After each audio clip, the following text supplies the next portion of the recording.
Green bean casserole is a classic comfort food, and it's perfect for potluck.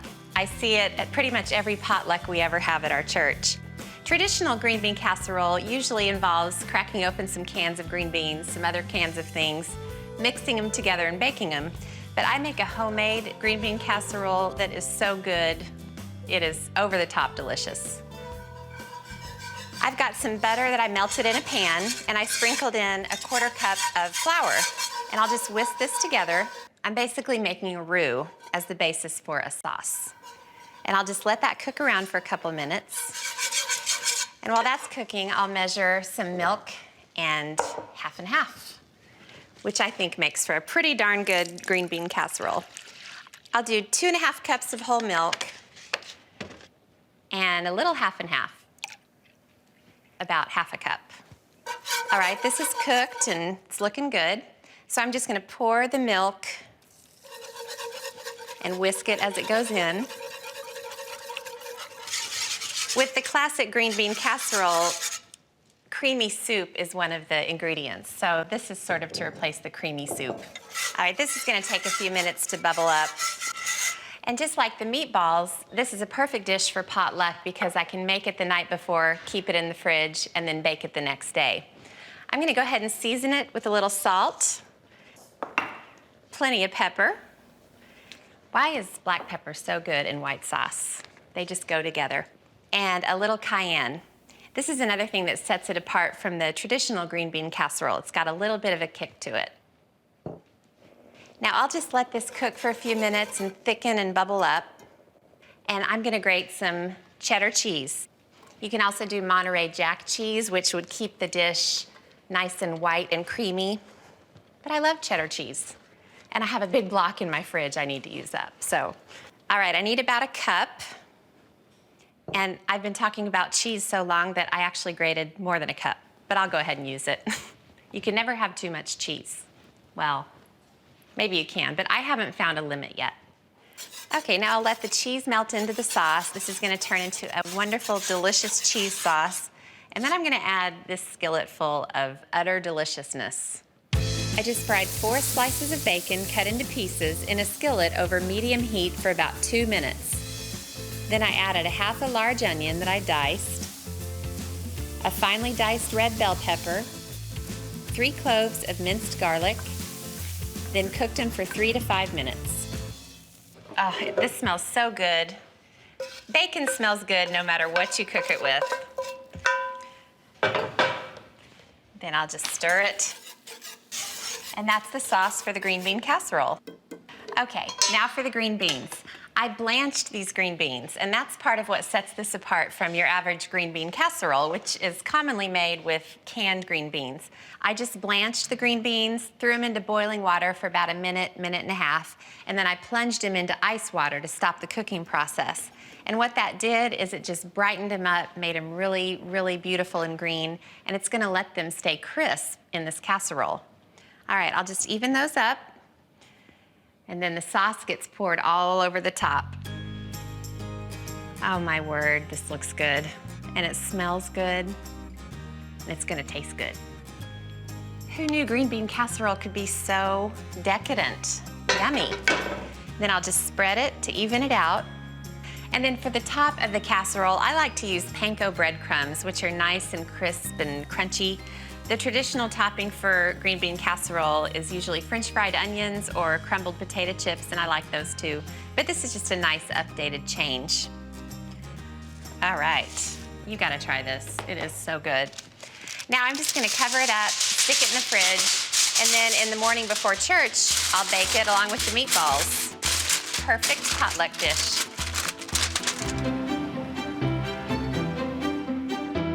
Y'all wanna help me with the food? Yep. Thanks. Here, Paigey. Boy, am I getting hungry. Okay, we'll bring it all in here. Stick that up there, Bryce.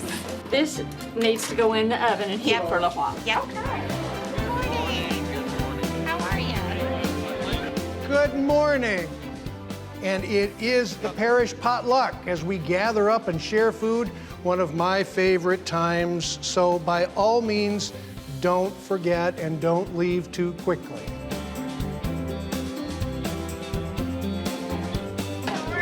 Boy, Oh boy, does this look good. I'm gonna have to get a little bit of everything, but I might need 2 plates.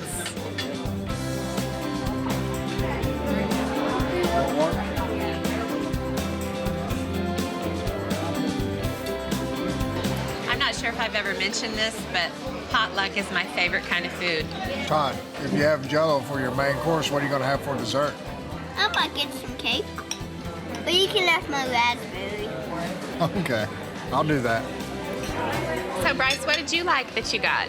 Green bean. You did good, Mom. Lunch is over and I am stuffed. I ate so much. It was so good. I promised Charlie I'd take him a little doggy bag though, so I'm gonna sneak a couple pieces of ham. I'm sure no one will mind. It's 7 a.m. It's Thanksgiving. We're having a huge feast up at the lodge. The kids and Lad are out feeding cattle and horses, and I'm headed up to the lodge to get a jump start on the meal.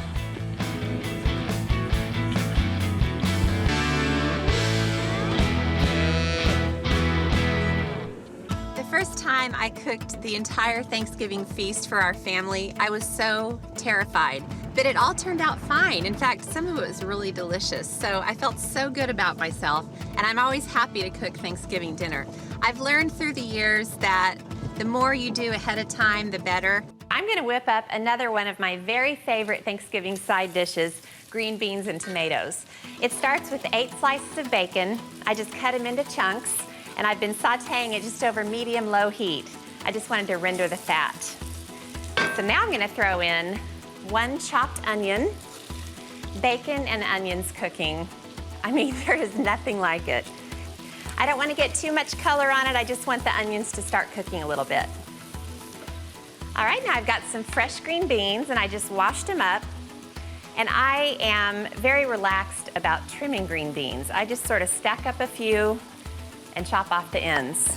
This is about 2 pounds of green beans. All right. Now on top of the green beans, I'm just gonna add 3 regular cans of whole tomatoes. You can do diced tomatoes, but I really like the big red chunks in the dish. Now I'll add in some salt and pepper, good amount of black pepper. And then this is the essential ingredient, cayenne pepper. It gives it just a little bit of spice. And I hate to say it, but that's it. I'm just gonna give them a quick stir, put the lid on, and let them simmer for an hour.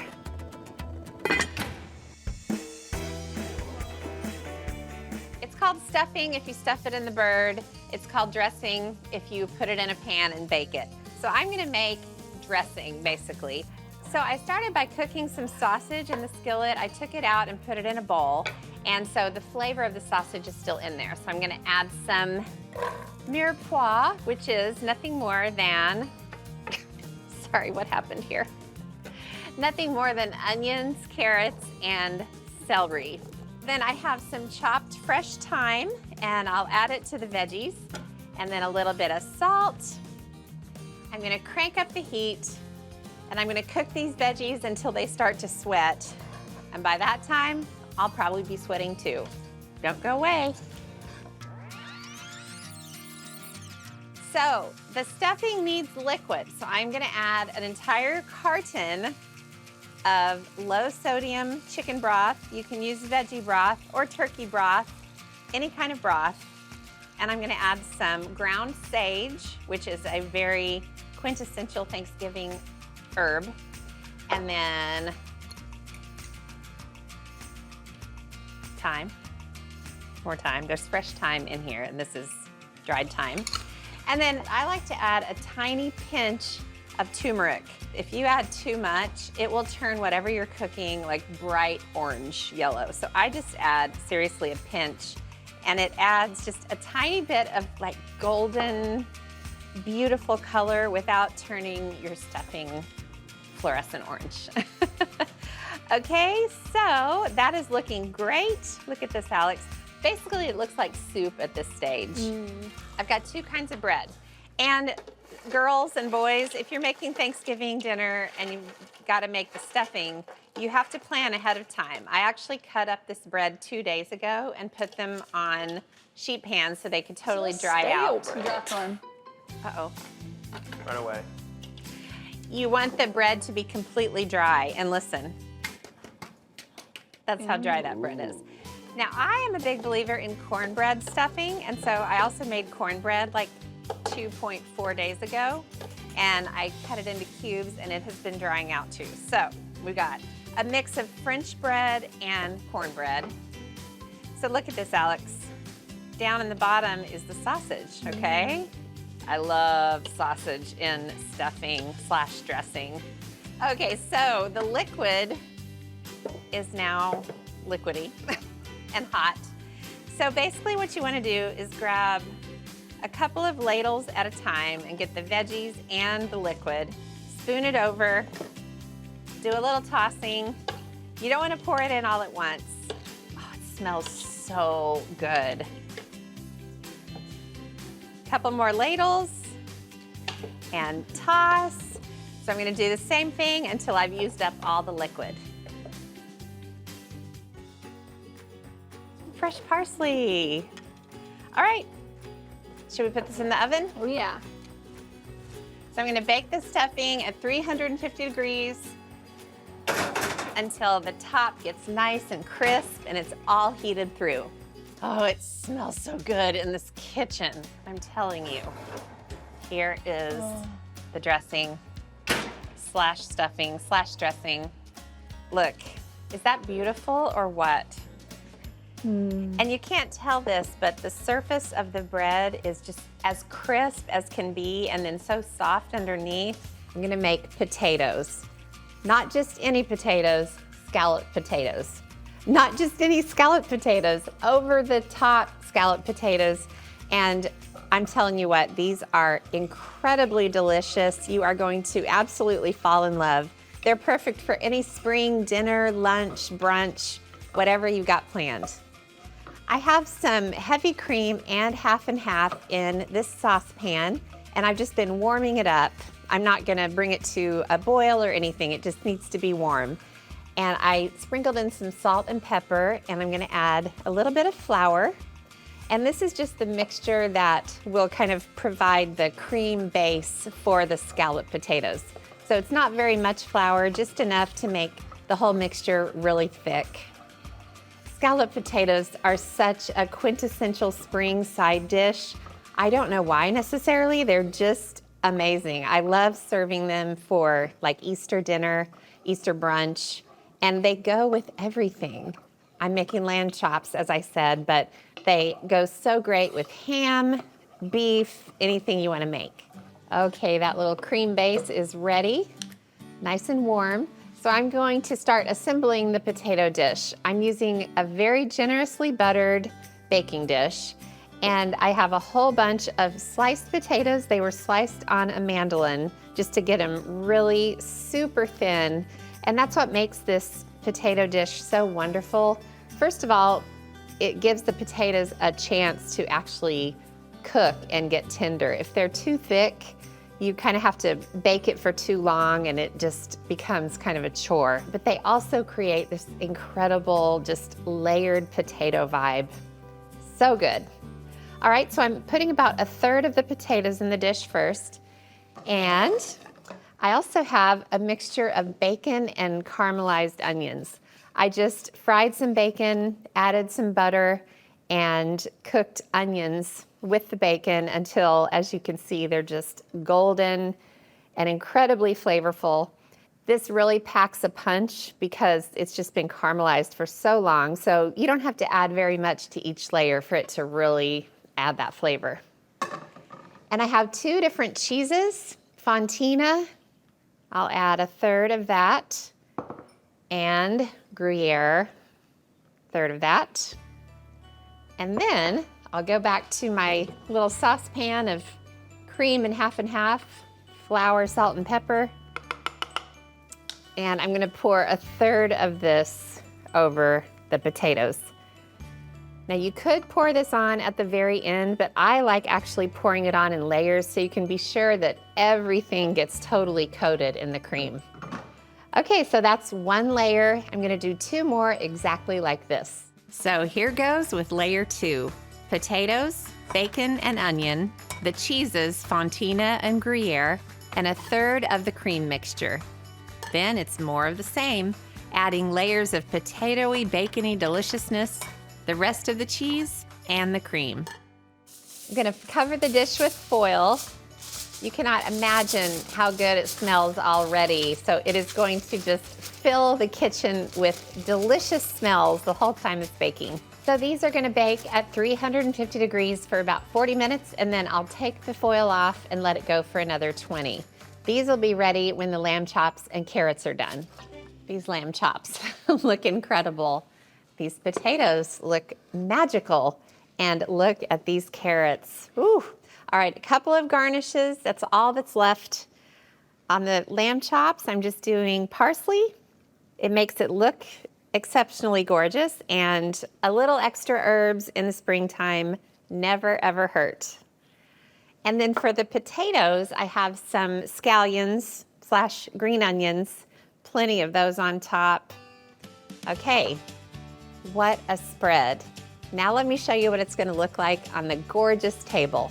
I'm serving family style, so I'll put out the carrots, chops, and potatoes, and pineapple bars for dessert.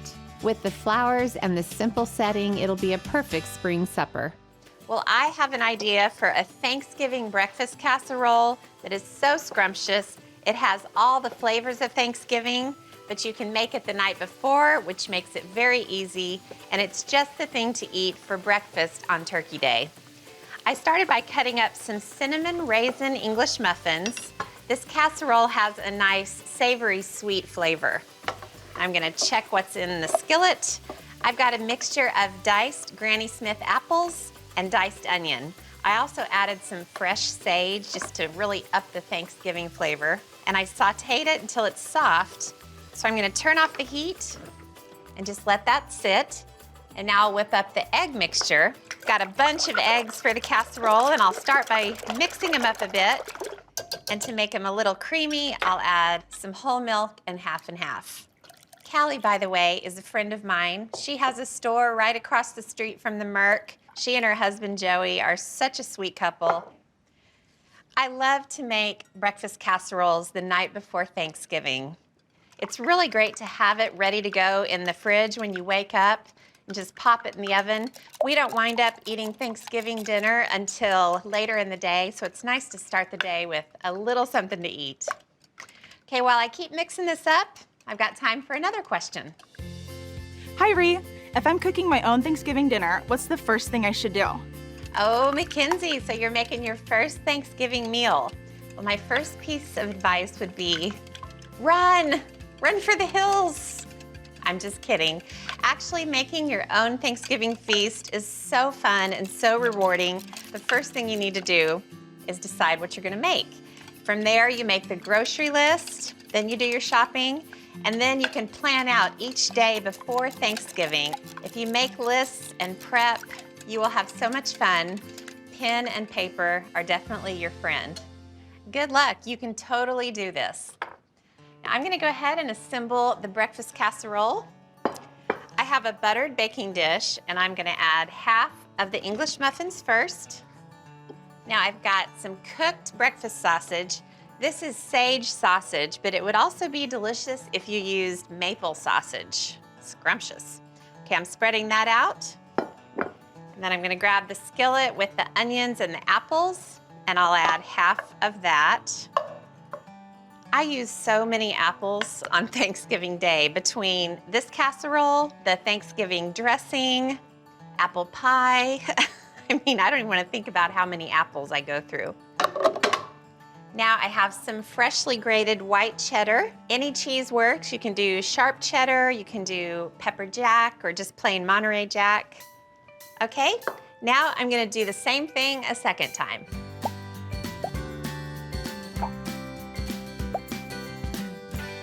Now all that's left is the egg mixture, and I'll pour it really slowly over the top. In the fridge overnight, those English muffins soak up all of this wonderful custard. This is a delicious casserole. I have learned the hard way through the years that if I don't have something ready for breakfast on Thanksgiving morning, my family will eat the Thanksgiving meal before any guests show up. Okay, I'm gonna cover this with plastic wrap. Now, Callie, on Thanksgiving morning, this is all you have to do. Take the casserole out of the fridge 20 minutes before cooking, remove the plastic wrap, replace it with foil, and bake it at 350 degrees for 35 minutes. Then take the foil off and cook it for another 15 minutes. When it's golden brown and slightly crisp, it's done. And all it needs is a sprinkle of chopped parsley.